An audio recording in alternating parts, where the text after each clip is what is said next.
Hello and welcome to the Pediatric Brain Tumor Foundation's webinar, Advancing Hope, Targeted Therapies for Pediatric Brain Tumors. My name is Alex Henderson, and I'm the Bilingual Family Support Manager for the Pediatric Brain Tumor Foundation. Thank you for joining us today for this important subject. Before we get started, I have a few guidelines to review. You are muted for this webinar and your video is disabled, but we welcome questions during and after the opening remarks. Please type your questions into the Q&A feature found at the bottom of the Zoom window. We won't get to every question, but we'll try to answer as many as possible. And we are pleased to welcome Dr. Ira Dunkel for today's webinar. Dr. Dunkel is a neuro-oncologist at Memorial Sloan Kettering in New York. In his clinical research on brain tumors, he and his colleagues are seeking to develop more effective therapies with fewer and less severe side effects. Much of this work involves clinical trials to evaluate new drugs for difficult to treat tumors such as diffuse intrinsic pontine glioma, glioblastoma, recurrent medulloblastoma, and recurrent ependymoma. Nationally, he is the chair of the Pediatric Brain Tumor Consortium, a National Cancer Institute-sponsored clinical trials group. He's a member of the Children's Oncology Group's Rare Tumors Committee and Brain Tumor Committee, and serves as the principal investigator for national clinical trials addressing these tumors. He's also a member of the National Cancer Institute's Brain Malignancy Steering Committee and a special government employee for the U.S. Food and Drug Administration's Oncologic Drugs Advisory Committee. In addition to patient care and research, he works closely with young doctors who are training in pediatric oncology to help them learn how to best identify the individual needs of patients and to care for children with cancer. So it gives me great pleasure to introduce Dr. Ira Dunkel. Great. Thank you, Alex, and thank you, Scott, for the invitation to meet with all of you today. Just a couple of disclosures. I am a member of the AstraZeneca Pediatric Oncology Steering Committee, advising them on the development of their drugs for pediatric oncology purposes, and I'm a consultant for IO Biotech. Neither of these activities are really directly relevant to today's talk. All right, so my objectives today are to review the role of targeted therapies for pediatric brain tumors, to compare and contrast targeted therapies versus conventional chemotherapy, to review how pediatric brain tumor clinical trials are designed and conducted, and I'm going to try to restrict my part of this to about 30 minutes to make sure that we have plenty of time for questions and answers and discussion. So I thought that I would just start with a brief patient presentation, kind of exemplifying why targeted therapies have become of great interest for children and adolescents with brain tumors. So this is a true story. This is a patient of mine who presented elsewhere, not at Memorial Sloan Kettering, when he was about 1 year of age with a seizure. When he was examined, he was discovered to have neurofibromatosis type 1 with cafe au lait spots. An MRI scan was done that revealed a brain tumor in the chiasm, where the nerves from the eyes meet as they're entering the brain. And this was considered to be a low-grade glioma. Over a number of years, he was treated with 4 different chemotherapy regimens. The chemotherapy worked in general, but when the chemotherapy stopped, the tumor started growing again. So in the first decade or so of his life, he probably spent about half of his life on chemotherapy. Finally, when he was about 12 years old, and I was taking care of him at this time, and he'd had his, I guess this is now his 4th recurrence, I suggested to the family that they may wish to consider having him participate in the Pediatric Brain Tumor Consortium, PBTC 029 clinical trial of the MEK inhibitor selumetinib. And later in the talk, I'll show you the data from this trial. But he was an example of really a great success on the clinical trial. He received this oral drug for 2 years, tolerated it pretty well. His tumor shrank 72%. And then we electively stopped the treatment after 2 years. And now it's more than 8 years later off therapy without a subsequent recurrence. And I'm very optimistic that he's been cured. So I'm imagining the audience is probably very heterogeneous, that some of you are probably extremely sophisticated based on your experiences with your family. Some of you may be newer to this. So I just want to be careful about defining everything. And if things are not clear, Alex or Scott, feel free to jump in and ask for clarifications. So what are targeted therapies? So almost all pediatric brain tumors have one or more genetic mutations, abnormality in the DNA in the tumor cell that made the cell become a tumor and that causes it to grow. Targeted therapies are medications that specifically interfere with the abnormal protein or the abnormally turned on protein that's making the tumor grow. And one thing that is important to be aware of is that since targeted therapies are specific to the mutation in the tumor,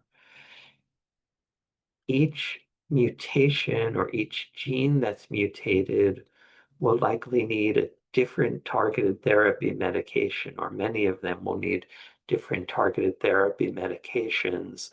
And not every gene abnormality currently has a medication available that can target it. In contrast to targeted therapy is chemotherapy, which we've been using for 50 or 60 years. And chemotherapy is not specific to a mutation in the tumor cell or the cancer cell. It's usually medication that's effective at killing rapidly growing cells, regardless of whether they're tumor cells or normal cells, leading to side effects like hair loss and inflammation of the mouth and throat and things like that. So I tried in this slide to kind of summarize similarities and differences between targeted therapy and chemotherapy. And of course, here I'm saying targeted therapy as a family, but there's many different targeted therapy medications and some differences in the specific ones. And similarly, chemotherapy is many different medications, and the experience differs depending on which drug or drugs are being used and the doses of the drugs. The first bullet point I've mentioned already, so targeted therapy is more or less specific to the mutation in the tumor cell, while chemotherapy broadly kills rapidly growing cells without regard to the mutation in the tumor cell. From the patient experience perspective, targeted therapies are usually oral medications taken by mouth that are taken once or twice a day, or in the case of tovorafenib, once a week. In contrast, most chemotherapy medications are given intravenously, usually 1 or 2 days in a row every 3 or 4 weeks, or once a week, something like that. The duration of therapy of these treatments is different. Targeted therapy medications, we don't really know for sure what the most appropriate duration of treatment is, but generally these are being administered for 1 or 2 or more years, while chemotherapy is generally being given for months or perhaps up to a year. And then the side effects are different. So sometimes I think people have the misperception or misunderstanding that because targeted therapy is specific to the mutation in the tumor, that it's free of side effects. And unfortunately, that's not the case. It does have side effects frequently, but the side effects are quite different usually than those seen with chemotherapy. So common side effects from targeted therapies include an acne-like rash, inflammation of the junction where the skin and the nail meet each other, nausea, vomiting, diarrhea are possible, although these are not usually um, big problems. And for at least some of the targeted therapy medications, there can be bone toxicities leaning towards altered growth or increased risk of fractures, things like that. I would say of all of these, the most common for sure is rash, which happens in most patients with most of these drugs. The rash obviously can be troublesome, but usually with help from the medical team, including potentially from the dermatologist, this can be managed so that the patient and the family does not consider this to be intolerable and a reason to stop therapy. Chemotherapy, on the other hand, doesn't really usually cause rash or nail inflammation or bone toxicity. The biggest issues have to do with the blood count. So if you lower the white blood cells, you can be at risk for fever and infections. Um, if you lower the red blood cell number or the platelets temporarily, the patient may need blood transfusions. Nausea and vomiting. This is sort of in common with targeted therapy, but this is usually a bigger problem with chemotherapy than targeted therapy, although treatable, hopefully preventable. And then hair loss is also common with many chemotherapy medications, temporary. So what are some issues about targeted therapies in 2025? I've already mentioned that one issue is that we don't have targeted therapies for every DNA mutation, every type of tumor, although new ones are being developed at a pretty rapid pace. I mentioned in the prior slide that for targeted therapy, we really do not know the optimal duration of therapy. So it's often a difficult decision for the parents, the patient, the doctors to know when to stop the treatment, if it's working to shrink the tumor, control the tumor, and if the side effects are not overwhelming, whether to stop it or whether to continue it. A second important issue is that we sort of know what to expect when we stop treatment with chemotherapy, what the likelihood of recurrence may be. And that is less well understood with targeted therapies, whether or how likely it is that there will be continued control of the tumor once the targeted therapy stops.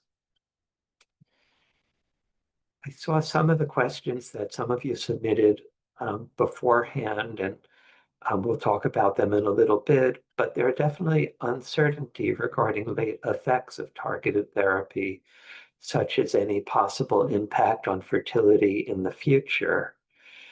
And the reason there is uncertainty is that unlike chemotherapy, where these medications have been around for decades and survivors have been studied in detail, these targeted therapies have only been around for 10 or 15 years. So we just do not have experience following patients for 20, 30, 40, 50 years yet. And then finally, there's an important issue about cost.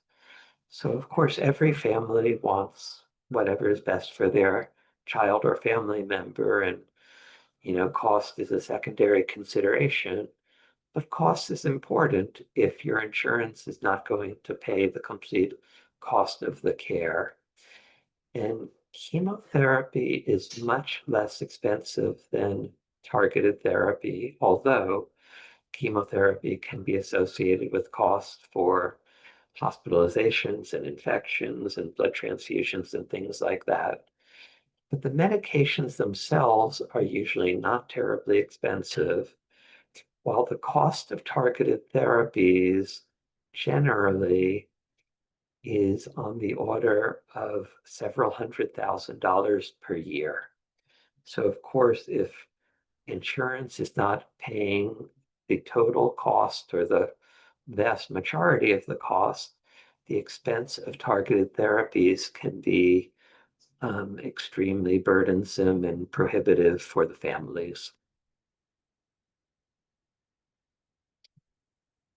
Okay, so we're going to come back to data about targeted therapy in a few minutes, but I thought first I would tell you a little bit about how do we know what we know about targeted therapies? How do we do clinical trials in the pediatric brain tumor patients?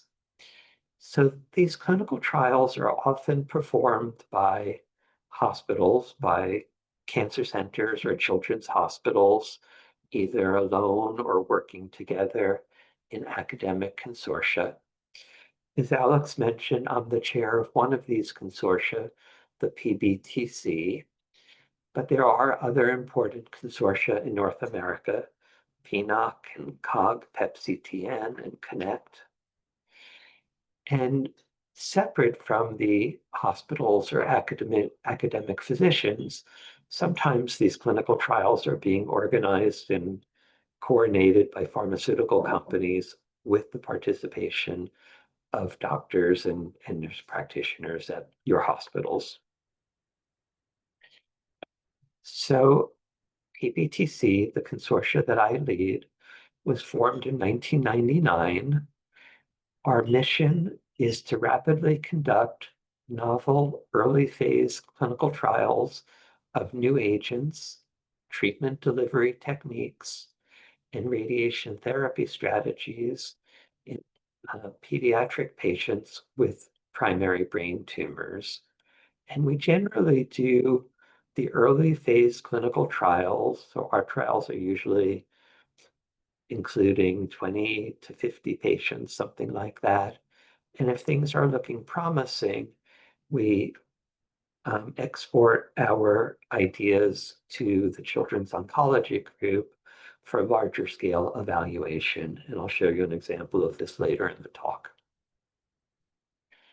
The Pediatric Brain Tumor Consortium has 16 sites in North America, 15 in the United States, and one in Toronto, Canada.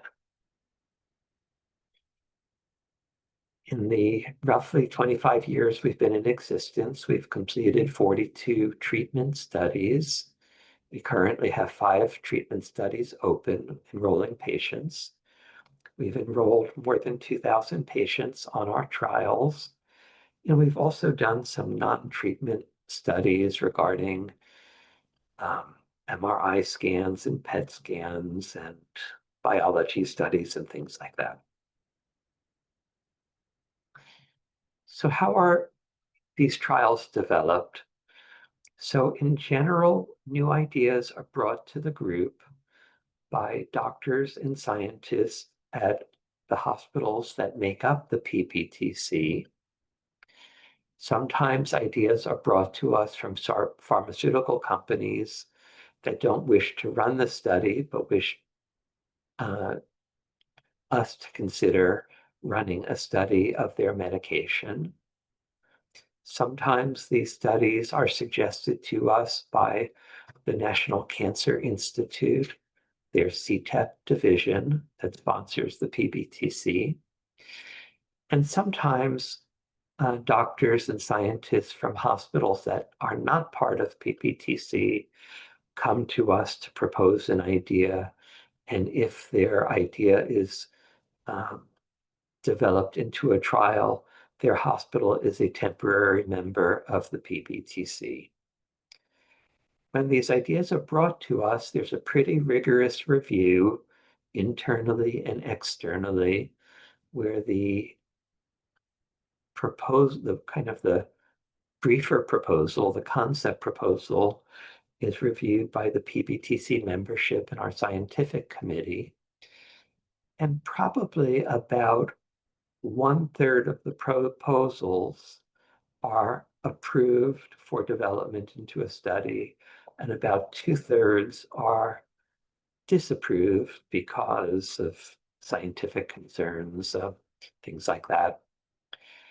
Once the concept is approved by PBTC, the concept and then the protocol also needs to be reviewed and approved by the National Cancer Institute. And in most cases, because these are usually investigational drugs, by the FDA, the Food and Drug Administration.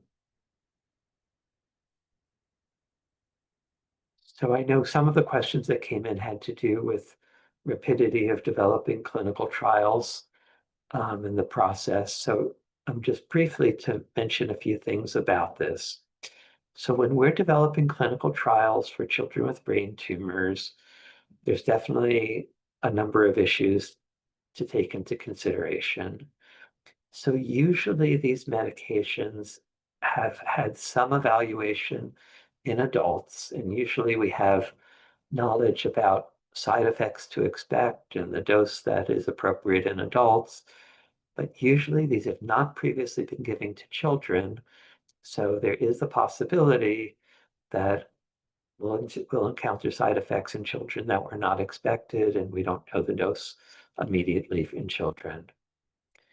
Kind of a mundane but a very important issue is that pharmaceutical companies usually develop their medications as capsules or tablets, and these may not work well for treating young, small children. And developing a liquid formulation, a suspension, is surprisingly expensive for a pharmaceutical company, somewhere in the ballpark of about $1 million.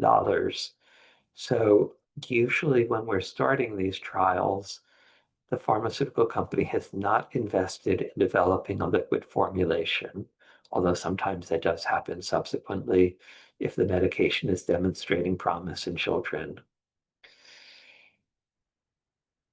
Compared to sort of laboratory science, where you can design the perfect scientific study, clinical trial designs almost always are missing certain elements and we're forced to make certain compromises. So we try to be as rigorous as we can. And of course, we're extremely careful about protecting patient safety. But, things are somewhat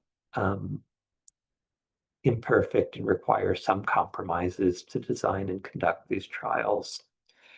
And then a very kind of sad, upsetting possibility is that sometimes we develop a trial or we're even in the midst of conducting a trial.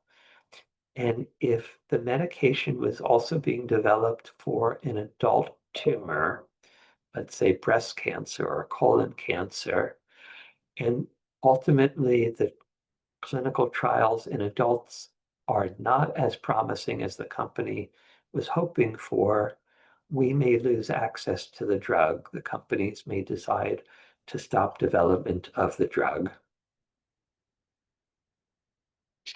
Okay. So with all that in mind, I'm going to move on and tell you about targeted therapy, and initially specifically for pediatric low-grade gliomas. And I know this is a little bit of a complicated slide, but what I'm trying to show you here is that an important discovery in pediatric low-grade gliomas was that there's almost always a mutation in one of these genes in this pathway that signals from the outside of the cell down to the DNA. And if there is, for example, a mutation in this gene, it's possible that you can use a targeted therapy to specifically inhibit this abnormal gene, or because this is sort of like a river flowing unidirectionally downstream, if the problem is upstream here, you can use a targeted therapy downstream to form a dam in the river and interrupt the signaling. So medications that are very important to us are BRAF inhibitors and MEK inhibitors. And the reason that they're important, or one reason they're important, comes from this clinical trial that we conducted in the PBTC of the MEK inhibitor, selumetinib, for children with recurrent low-grade gliomas. This trial was led by Dr. Jason Fangasaro in Atlanta. It's an oral medication given twice daily, continuously without a break for 2 years if it's well tolerated and working. As we mentioned before, it's generally well tolerated, rash being the major side effect. Now, a phase 1 study is the first study that's done when a new medication is being introduced where you don't know the dose. So you're starting at a lower dose. If it's tolerable, the next group of patients get a higher dose. If that's tolerable, the next patients get the higher dose. And you continue increasing the dose until you either think you don't need to continue increasing or you start running into side effects that are intolerable. And in phase 1 trials, usually we're not seeing dramatic benefit, partially because many of the patients may have been getting an adequate dose of the medication. What this is showing you is each of these bars is a different patient who enrolled on the study. The 0 is showing the baseline MRI scan tumor size before going on the medication. And then anything above the 0 line means the tumor grew despite the medication, and anything below means that the tumor shrank in response to the medication. So you can see that the vast majority of the patients on this phase 1 trial had shrinkage of their tumor, despite perhaps getting a lower dose than what was found to be optimal. So that led to a phase 2 trial, and a phase 2 trial means that everybody gets the same dose of medication adjusted for their height and their weight, although that can be adjusted if they're having unexpected side effects. And the question is no longer primarily what's the right dose, but how well does this work? And here's another one of these same waterfall plots showing that for children with a pilocytic astrocytoma who did not have neurofibromatosis on the trial, again, the vast majority of the patients, the tumor shrank in response to the treatment. And then this is showing over time. So here's time on the x-axis. And this is the proportion of patients whose tumors are not growing. And what's important to know is that at this point, at 24 months, the patients had to stop treatment even if the medication was working. So you can see that on the prior slide, most patients' tumors shrank, and most patients, 75% or so, at the end of treatment, the tumors had not started regrowing. Now here, once we stopped it here, certainly there were patients whose tumors started regrowing, and they were permitted to restart the medication, and usually it would work again once it was restarted. And then for the patients on the study who had neurofibromatosis and a low-grade glioma, the results were even better. You can see that all of the patients on the study, the tumors shrank in response to the treatment.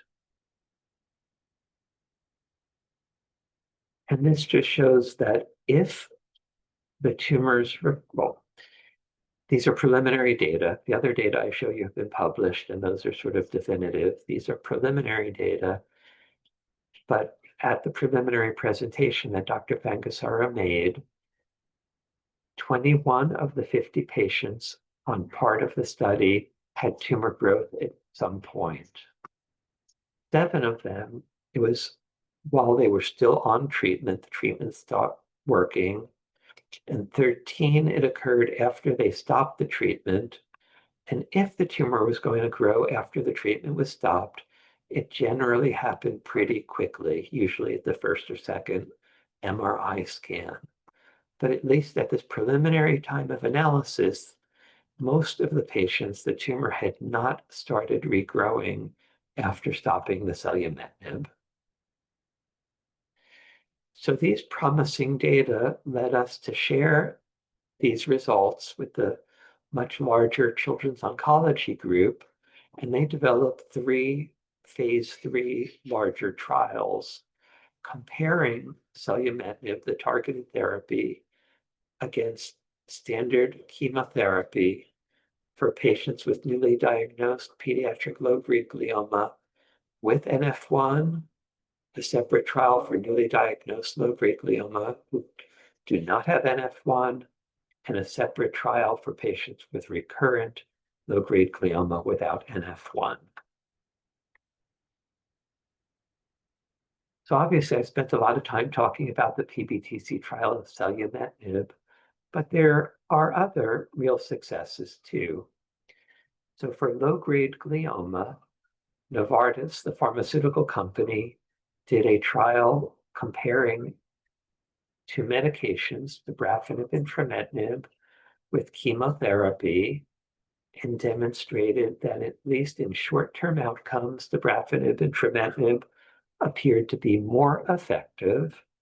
And this has FDA approval as the first-line treatment for tumors with this specific mutation. I know some of you submitted questions about tovorafenib. We can talk about it in a few minutes. But day one, the company performed a series of clinical trials demonstrating that this was effective for recurrent pediatric low-grade gliomas with 2 types of BRAF gene abnormalities.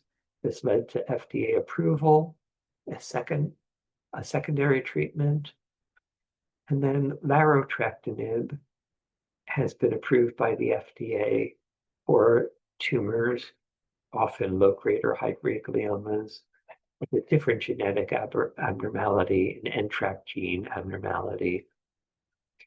In the adult brain tumor world, an important development has been that the IDH inhibitor, vorasidenib, recently received FDA approval for treating adult low-grade gliomas with this IDH gene mutation. These are rare in children, but these are seen sometimes, particularly in adolescents, so this can be an important consideration for some pediatric patients. I know that some of you on the webinar probably are parents of children with other types of brain tumors, and targeted therapy is much less established for many other types of brain tumors. So for medulloblastoma, specifically the sonic hedgehog subtype of medulloblastoma, smoothened inhibitors like vismodegib may be effective, but usually this only works for a short time, and then the tumor starts growing again. For other difficult to treat pediatric brain tumors like DIPG, DMG, some ependymomas, targeted therapies really are not yet established effective therapies, although there are certainly investigations being conducted or being considered. So in conclusion, I hope what you'll take away from this talk is that targeted therapies are promising alternatives to chemotherapy for some pediatric brain tumors, such as low-grade gliomas.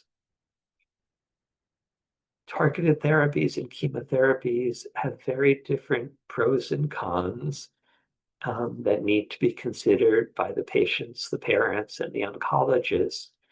And at this point in time, usually this is not a completely clear-cut decision. And for many families, it can be a hard decision whether the initial treatment or the secondary treatment should be targeted therapy or chemotherapy.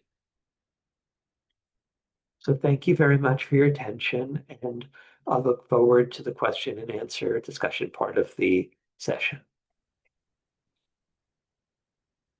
Dr. Dunkel, thank you so much for that thoughtful, thorough discussion and for allowing a lot of time for us to take questions from our patient families and caregivers. So my name is Scott Kennedy. I'm Vice President of Research and Patient Family Stewardship at the Pediatric Brain Tumor Foundation. So I want to thank everybody for attending as well as submitting questions both before our webinar and alongside with Dr. Dunkel's presentation in the Q&A.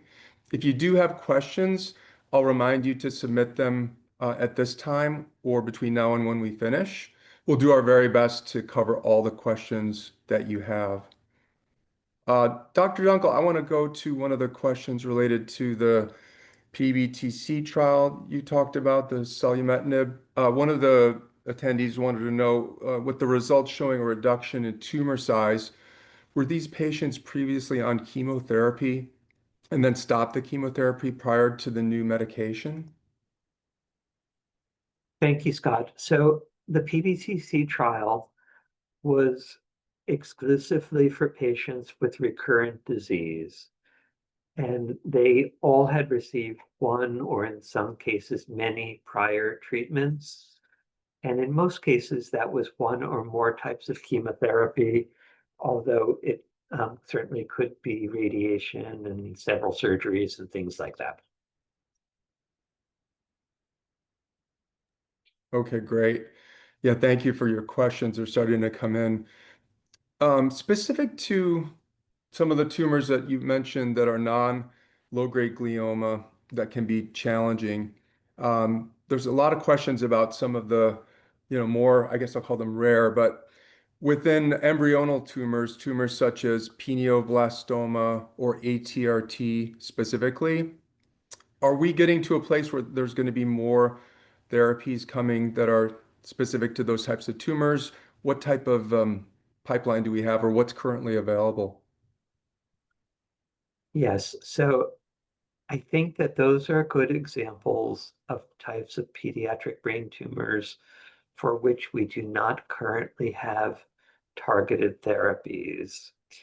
And part of the issue will be developing new medications that target mutations in some of these tumors where the medications don't currently exist. And then kind of more broadly, to answer your question, Scott, although of course my presentation was focused on targeted therapies, there are many other types of novel therapies being developed for pediatric brain tumors, whether that's oncolytic viruses or immunotherapy with vaccines or with CAR cells, or medications being delivered into the cerebrospinal fluid or laser treatments. So I guess more broadly, to talk about some of these other types of tumors, the answer for sure is that the groups that I mentioned, PBTC, PNOC, et cetera, are conducting clinical trials and are developing new clinical trials for children with embryonal tumors. But as of today in 2025, we generally do not have proven effective targeted therapies for those tumor types. So as far as immunotherapy, do you still think that holds a great deal of promise, even though we may not be there yet as far as what we've established for targeted therapies for tumors like low-grade glioma? What's your opinion about how the outlook is? So I think my colleagues in the pediatric brain tumor world are very interested, hopeful about immunotherapy. Immunotherapy, is a category, and there's many different types of immunotherapy. So the so-called checkpoint inhibitors, the medications that are used for many adult cancers and have FDA approval, have not generally been effective for pediatric brain tumors. But other types of immunotherapy, like CAR cells, are showing a lot of promise, although they're still investigational. In the PBTC world, we have an open clinical trial of a vaccine therapy. We have an open clinical trial of a modified virus that's injected in the tumor, both to kill the tumor and to generate an immune response. So I think that the jury is still out regarding how effective ultimately these immunotherapies will be and which one or ones, if any, will become standard treatments. But I think that they are promising and of great interest. Another question, this is just general about targeted therapies. Do we think that those targeted therapies would be used as part of frontline when patients are newly diagnosed and get their first course of drug treatment? Or is it still really focused on the recurrence when the tumor comes back? So that's a great question. And I think we're very much in a transition period or a potential transition period. So the one example where you can make a very strong case that targeted therapy is frontline therapy is the combination of dabrafenib and trametinib for pediatric low-grade glioma with a BRAF V600E mutation, where the Novartis clinical trial that I mentioned seemed to show that it was superior to standard chemotherapy as the initial treatment, at least in short-term outcome measures. For some of the other targeted therapies, it's a little unclear whether they should be frontline therapy or whether they should be held in reserve if the chemotherapy is not adequately effective. And at least in my practice, there's so many different scenarios, but in some scenarios, I am telling parents that while we still consider chemotherapy to be the standard therapy, that there's a sufficient amount of evidence about the effectiveness of targeted therapy that they could at least consider the possibility of using it as the frontline treatment if they conclude, after weighing the pros and cons of the options, that that would be their preference. It's really good to hear. Building off the same two drugs that you just brought up, there was a question about any prominent long-term effects using dabrafenib and trametinib that we know of, or what would you expect? So the scariest possibilities with dabrafenib trametinib are that both medications it's not exactly long-term, but I'm going to go off on a slight tangent, Scott. So while patients are getting the medications, extremely rarely they can cause vision loss, which can be permanent, and they can cause decreased heart function, which is usually reversible when you stop the medication. So there are rare serious side effects while you're taking them. We really don't know of long-term risks that would develop when you're off the treatment years later. And I am hopeful that this will not be an issue. But as I said, these medications have only been around for 10 or 15 years. So we don't have, I mean, there's no humans in the world that received these medications 20, 30, 40, 50 years ago. So we have to be a little bit humble and admit that there's some possibility there could be unanticipated problems that, we are not aware of yet. Thank you. One last question related to the two drugs.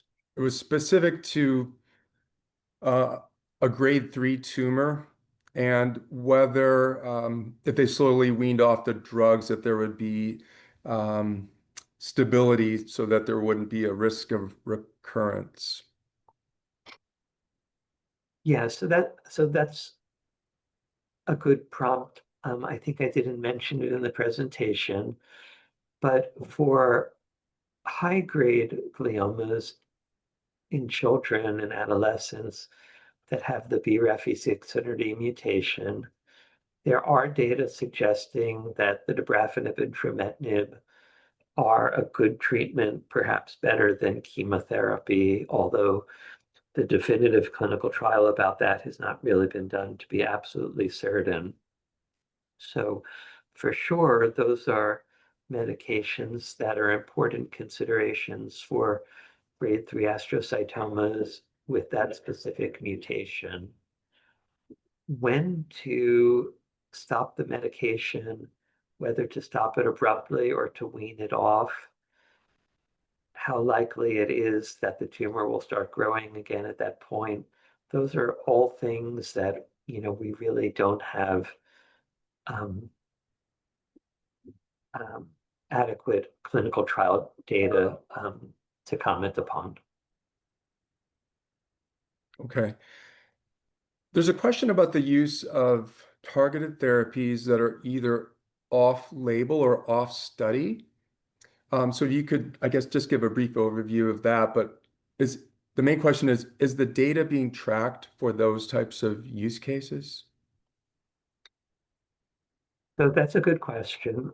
So when doctors prescribe medication to a patient outside of a clinical trial, then there is not the same tracking of data. So if you participate in a clinical trial, which of course has advantages and disadvantages, from the point of view of acquisition of knowledge, being on a clinical trial is greatly superior because your doctors and his or her team will be submitting data to the database of the clinical trial, where they'll have a lot of information about all the important parameters.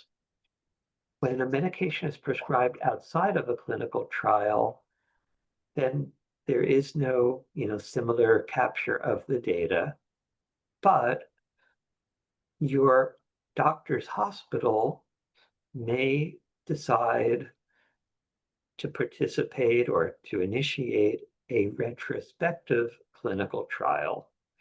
So for example, let's say you're at hospital X and your doctor and his or her team have treated 20 patients with tovorafenib outside of a clinical trial. They can propose a retrospective study where they ask their hospital's IRB, the Ethic Review Board, to give them permission to review the experience of their 20 patients and to summarize the results as an academic project where they can then present, publish the data.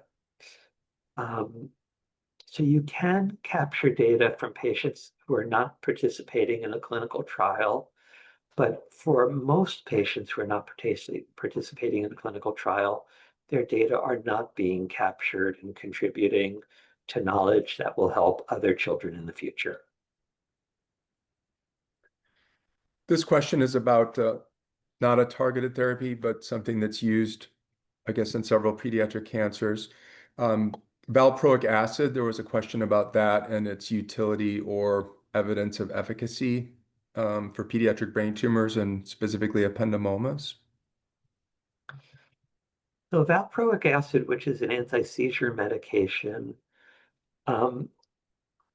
does have properties in common with some of the medications that are called HDAC inhibitors, which have been, some are approved and you've been used in investigations for cancer, including pediatric tumors.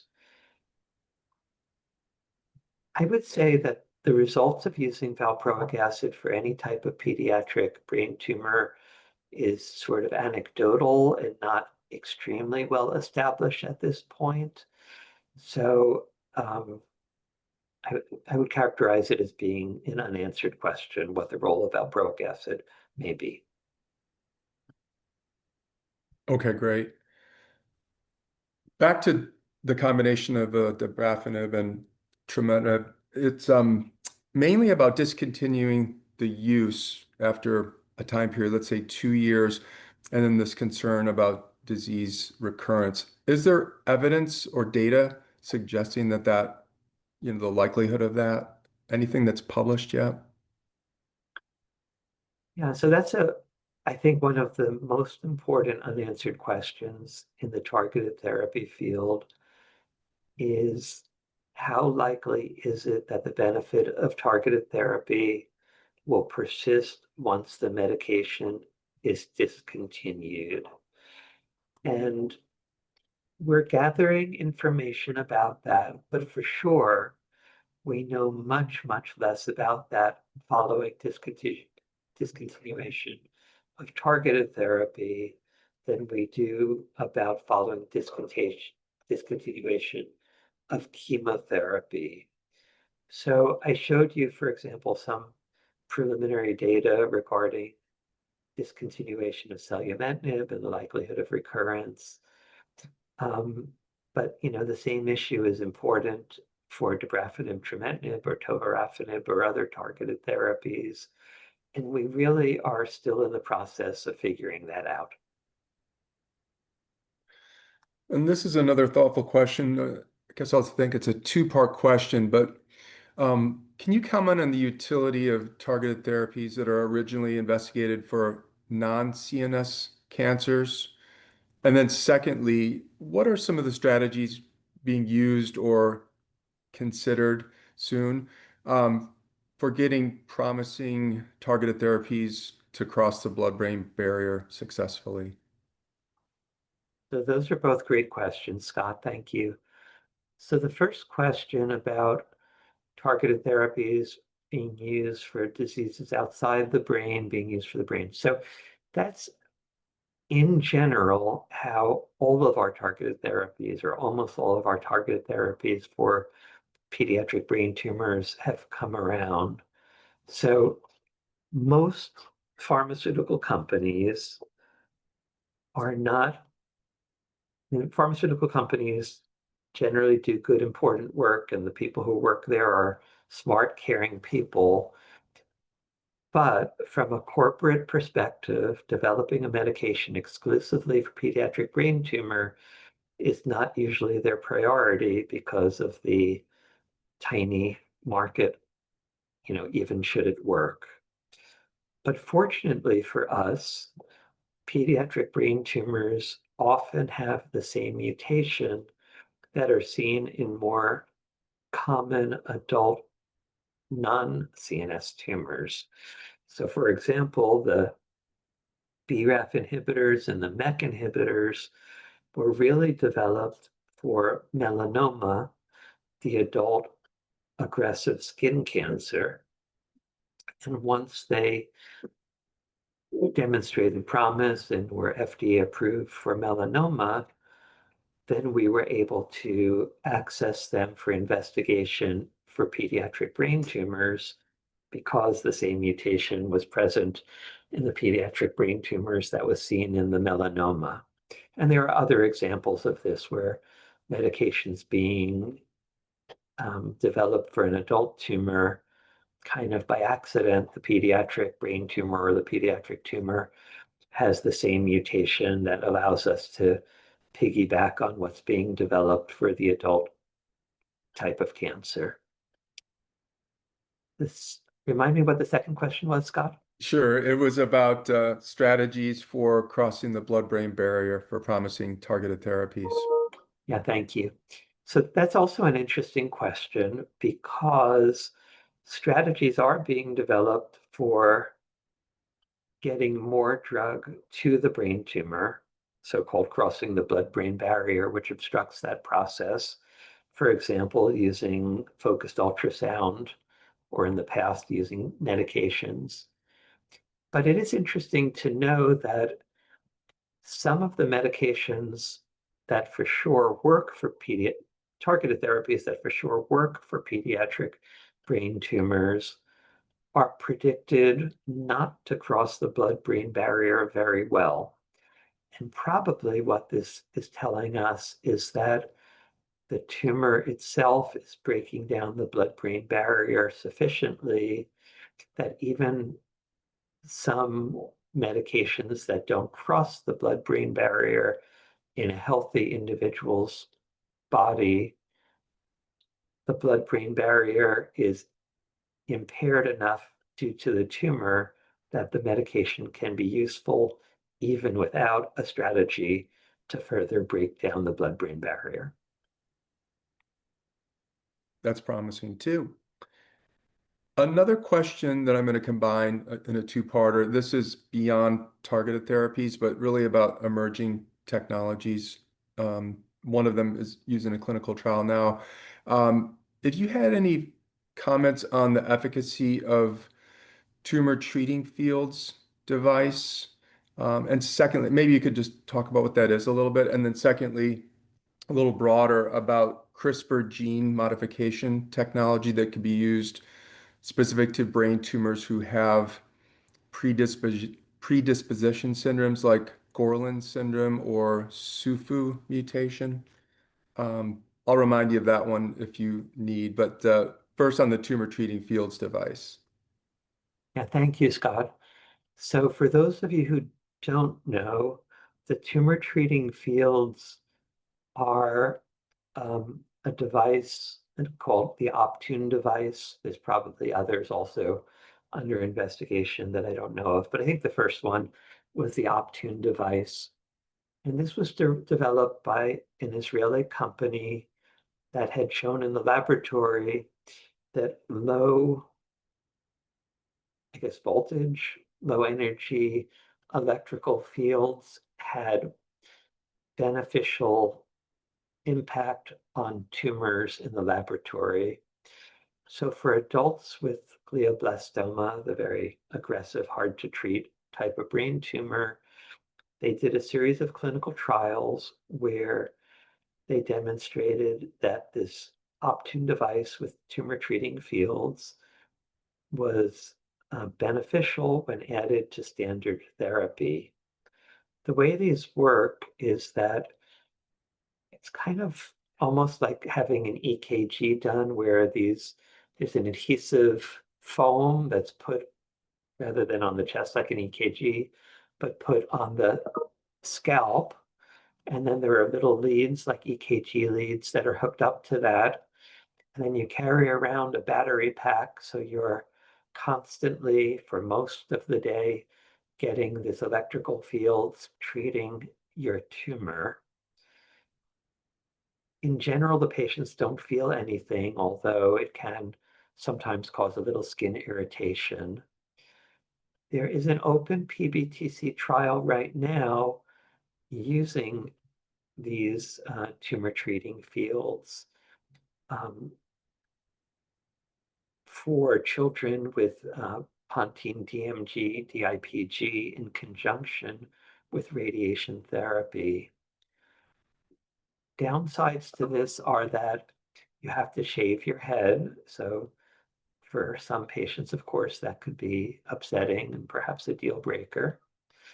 And you do have to have them on almost all the time for them to be effective. So you are carrying around this battery pack with you when you're going about your activities. So I would say proven effectiveness in adult glioblastoma, under investigation for some pediatric types of brain tumors, um, and has little in the way of side effect, but has inconvenience. Thank you. I've realized that we've gone over a couple minutes and I wanted to be respectful of your time. Would you have a few more minutes to stay with us? We have not been able to get to all the questions, and for those that we can't get to, would we be able to collate those and send them to you and then follow up offline and send them back to our attendees as best as we can? Those are both fine, Scott. So I could definitely stay on longer. And the ones we don't get to, I'd be happy to correspond with you via email and address them. Thank you. One question related to high-grade glioma, and you brought up immunotherapy, specifically the checkpoint inhibitors before. In this case, the family was saying that they're on nivolumab, and have been on it for a number of years with success. But it's been suggested that there may be some concerns about long-term use. So this may be applicable to many other families, but just wanted to know if you had any from your colleagues or anything you've read, data related to long-term use of nivolumab or other checkpoint inhibitors.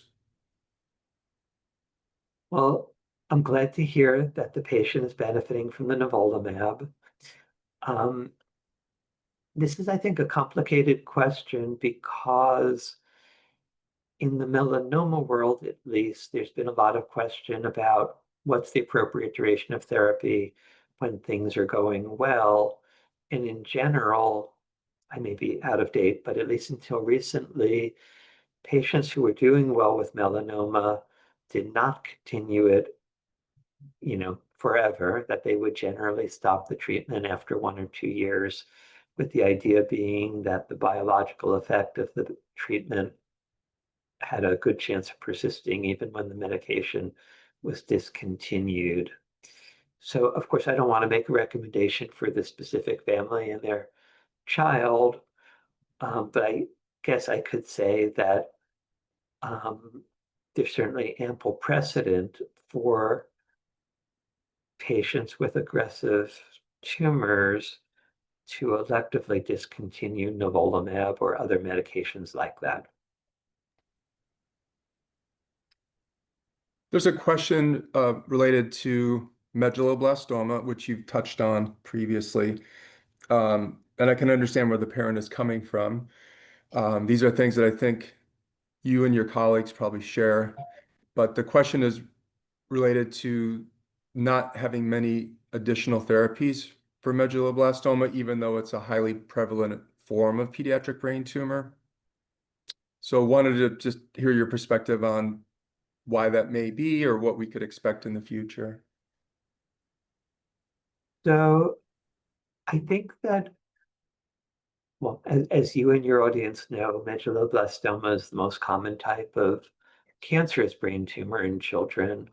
So for sure, the pediatric brain tumor community worldwide is very motivated to develop new, better treatments for medulloblastoma. And I guess at the moment, targeted therapies are probably not the most promising area there. But that is definitely an area where clinical trials are available for patients using vaccine therapy, using CAR cells, using other novel medications. So I guess I share the frustration probably of the person posing the question that we need better treatments for many patients with recurrent medulloblastoma, but I don't want the audience to take away the idea that this is a understudied area. There's a lot of work going on trying to help in that area. Wanted to know if you could give a brief overview of functional precision medicine. And then there's also a question if functional precision medicine is viable option for children with brain tumors. So I hope what I'm thinking about as precision medicine is what the questioner is thinking about. So what that question means to me, Scott, is one of the real developments or big changes in the pediatric oncology world in the past 5 or 10 years has been that we are now routinely offering very comprehensive genetic analysis of the tumor and of the patient if the family wishes for virtually all of our pediatric oncology patients. So in my center, where I work at Memorial Sloan Kettering, in our program, I think in virtually every family that comes to us, we offer this as an option, and a very high proportion of patients and families opt to have the genetic analysis done. And the goal of this really is to identify what are the genetic abnormalities in the tumor, and particularly to see whether that suggests treatment options that we might not have otherwise considered, whether that be targeted therapy or immunotherapy, depending on what is found by the precision medicine testing. So I guess I would summarize it as being an extremely important part of the care of children with brain tumors and other tumors in 2025, and something that's really having a very beneficial impact for a subset of the patients. Thank you. This next question ties in really well to the question you just covered. It's related to the use of targeted therapies when you don't know if you have a specific mutation or a biomarker that's typically matched to that targeted therapy. So, so there's a question about using that approach, not knowing that information. And secondly, if you could choose one targeted therapy that would be appropriate or I guess promising if without that information, um, what would you suggest? So that's a good question too. So in general, it's uncommon that we're prescribing targeted therapy without knowing the mutation, because if you're giving targeted therapy to someone who doesn't have the appropriate mutation, you're providing side effects and risks without plausible benefit. But there are cases where we do. So for example, if we have a patient with an optic pathway tumor that has not been biopsied, but based on the MRI scan and the clinical situation, we're pretty certain that this is a low-grade glioma.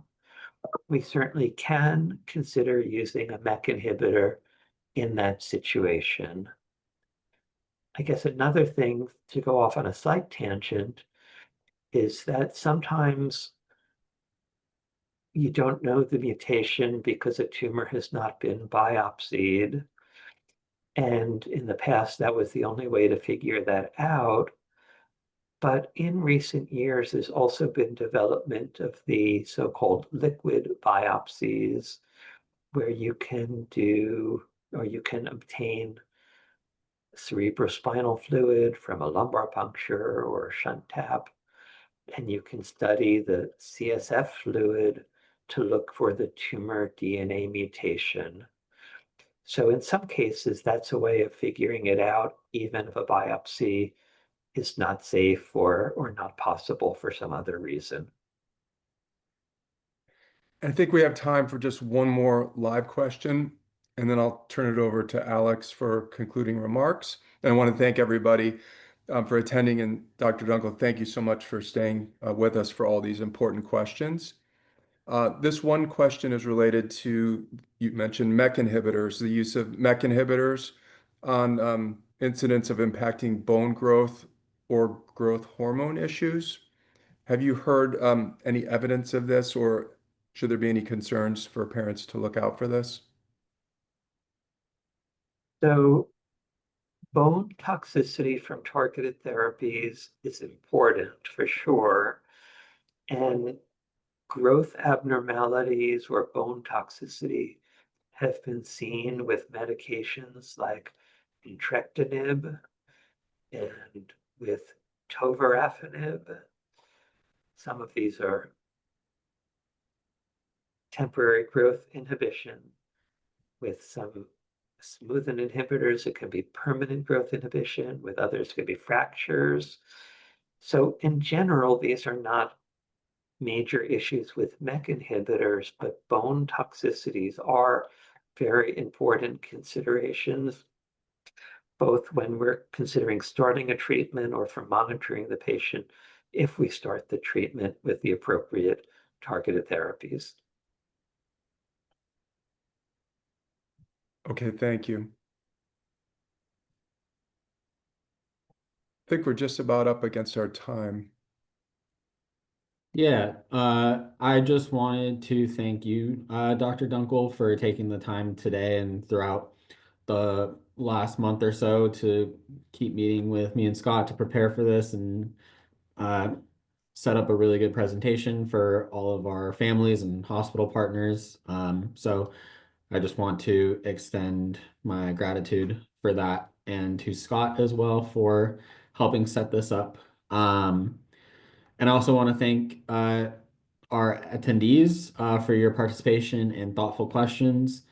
The PBTF is here to help no matter where you are in your journey. So please reach out to us for support. And we'll be here for whatever you guys need. We'll be sending a link to the recording of the webinar as well as the slides from today's presentation. And yeah, with that being said, I will end the webinar. Thank you both again for participating. Alex and Scott, thank you again for inviting me. And I just do want to say to the attendees that from the speaker's perspective, this is much more fun when you guys ask questions. So I really do want to thank you all for being so interactive and posing questions. Thank you, everybody. Thanks, guys.